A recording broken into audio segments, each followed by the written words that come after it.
সাথে শেয়ার করব দুনিয়া সাড়া দেওয়া গরুর মাংসের ভুনা খিচুড়ি রেসিপি। যদি আপনি বাংলাদেশের ভোজন রসিক হয়ে থাকেন তাহলে এই রেসিপি আপনার জন্য। মুখরোচক ভুনা খিচুড়ি তৈরি করব, যা তৈরি করতে বেশি সময় লাগবে না, কিন্তু খেলে মনে হবে রেস্টুরেন্টের স্বাদকেও হার মানাবে এই রেসিপি।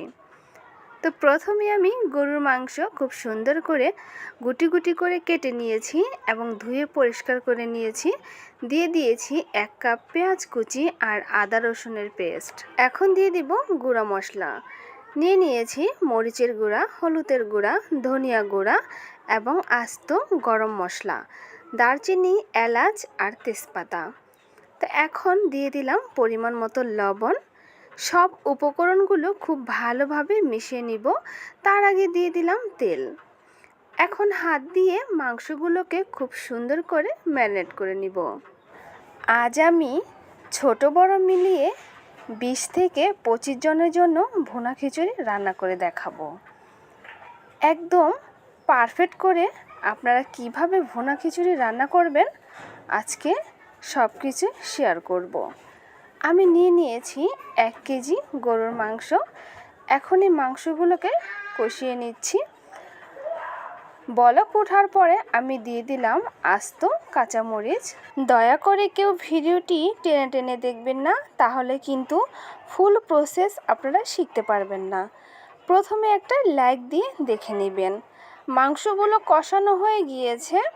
এখন একটু নেড়ে চেড়ে দিলাম তলানিতে যেন লেগে না যায়। আমি নিয়ে নিয়েছি চাল, ভাতের চাল, পোলাও চাল। ডাল নিয়েছি 2 প্রকার, মুগ ডাল আর মসুরির ডাল। 2 রকমের চাল আর 2 রকমের ডাল। দয়া করে আপনারা খিচুড়ি রান্নার ক্ষেত্রে সঠিক নিয়মগুলো ফলো করবেন।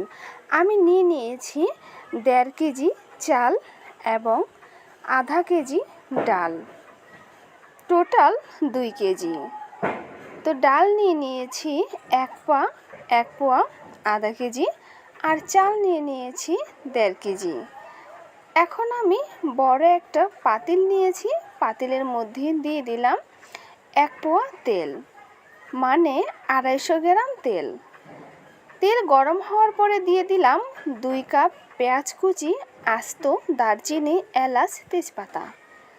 এখন এই পেঁয়াজ আর দারচিনি এলাচগুলোকে একটু ভেজে নিব। দারচিনি এলাচ যদি আপনারা ভেজে নেন তাহলে কিন্তু খুব সুন্দর একটা ফ্লেভার আসে। এখন দিয়ে দিলাম জিরা বাটা আর আদা রসুন বাটা। জিরা বাটা 1 টেবিল চামচ, আদা রসুন বাটা 3 টেবিল চামচ। সামান্য একটু পানি দিয়ে দিলাম যাতে গুঁড়া মশলা দেওয়ার পরে পুড়ে না যায়। গুঁড়া মশলায় কী কী ব্যবহার করেছি একটু লক্ষ্য করুন। মরিচের গুঁড়া 1.5 টেবিল চামচ, হলুদের গুঁড়া 1 টেবিল চামচ, ধনিয়া গুঁড়া 1 টেবিল চামচ, টেস্টি সল্ট 1/2 টেবিল চামচের থেকে কম, আর হচ্ছে বিট লবণ 1/2 টেবিল চামচ। তো এখন এই গুঁড়া মশলাগুলো আমি এই তেলের মধ্যে দিয়ে দিব এবং খুব ভালো করে কষিয়ে নিব। আমার আজকের এই ভিডিও যদি আপনারা সম্পূর্ণ দেখে নেন তাহলে কখনো অন্য কারো ভিডিও দেখার প্রয়োজনই হবে না ভুনা খিচুড়ি রান্নার ক্ষেত্রে। আমি গরুর মাংস দিয়ে করেছি, আপনারা চাইলে মুরগির মাংস, খাসির মাংস, যে কোনো মাংস দিয়ে করতে পারেন এবং মাংস ছাড়াও করতে পারেন। আমি 1 কেজি পরিমাণ গরুর মাংস দিয়েছি, আপনারা চাইলে আরও বেশি দিবেন, তবে কম দিবেন না। তো আমি দিয়ে দিলাম পরিমাণ মতো লবণ। এখন এই মশলা খুব ভালোভাবে কষিয়ে নিতে হবে। মশলা যত ভালোভাবে কষিয়ে নেবেন আপনার রান্না কিন্তু তত মজা হবে। তো দেখুন মশলা কষানো হয়ে গিয়েছে, তেলগুলো কিন্তু উপরে ভেসে উঠেছে। এখন আমি চাল ডাল মিশিয়ে ধুয়ে নিয়েছি, পানি ঝরিয়ে রেখেছি, এখন এগুলো দিয়ে দিচ্ছি। তো আবারও বলছি, আমি চাল দিয়েছি 1.5 কেজি আর ডাল দিয়েছি আধা কেজি। তো 2 রকমের ডাল এবং 2 রকমের চাল দিয়েছি। পোলা চাল দিয়েছি 1 পোয়া 250 গ্রাম।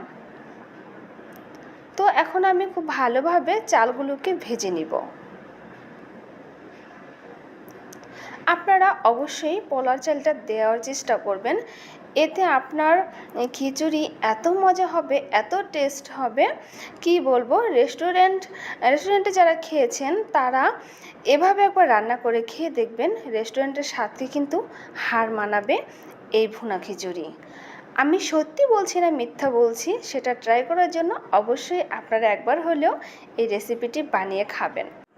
চালগুলো ভাজা হয়ে গিয়েছে, এখন আমি এই চালের মধ্যে কষিয়ে রাখা মাংসগুলো দিয়ে দিলাম এবং যে পাত্রে মাংস কষিয়েছি সেই পাত্রেই গরম পানি ঢেলে আমি দিয়ে দিচ্ছি, কারণ সেই পাত্রে কিন্তু অনেক মশলা লেগেছিল। আর অবশ্যই যদি গ্যাসের চুলায় রান্না করেন তাহলে গরম ফুটানো পানি ব্যবহার করবেন, আর যদি লাকড়ি চুলায় রান্না করেন তাহলে ঠান্ডা পানি ব্যবহার করতে পারবেন, কোনো সমস্যা নেই।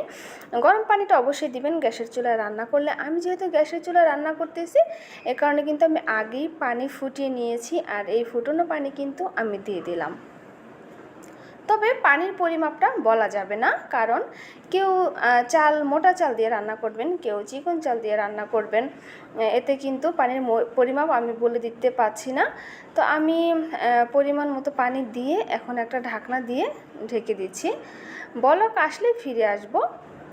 তো বলক উঠে গিয়েছে, একটু নেড়ে চেড়ে দিব।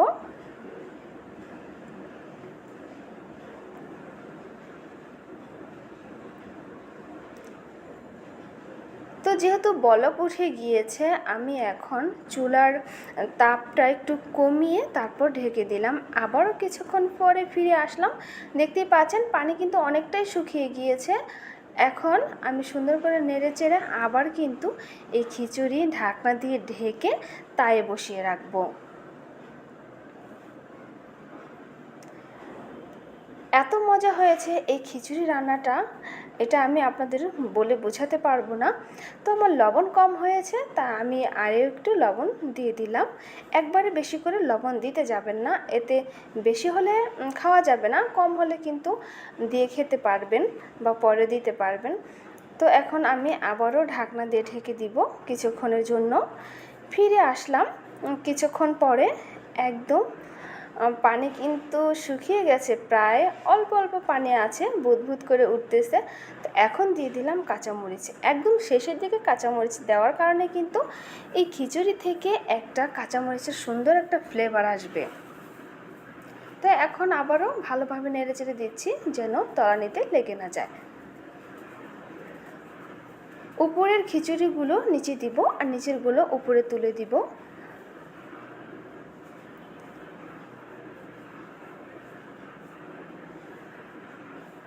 আপনারা 20, 25, 30 জন খিচুড়ি কিন্তু অ্যাভেলেবেল রান্না করতে পারবেন, ভয়ের কোনো কারণ নেই। আমি ভুনা খিচুড়ি, পাতলা খিচুড়ি যে কোনো কিছুই 50 জনের পর্যন্ত কিন্তু নিজেই রান্না করি। তো আমার রেসিপি ফলো করতে পারেন, আর আমার চ্যানেলটিকে সাবস্ক্রাইব করে পাশে থাকবেন যারা আমার নতুন বন্ধুরা। আর যারা অলরেডি আমার পাশে আছেন তাদের অসংখ্য অসংখ্য ধন্যবাদ। আজকের মতো এখানে বিদায়, দেখা হবে নতুন কোনো ভিডিও নিয়ে। সে পর্যন্ত সবাই ভালো থাকবেন। আল্লাহ হাফিজ।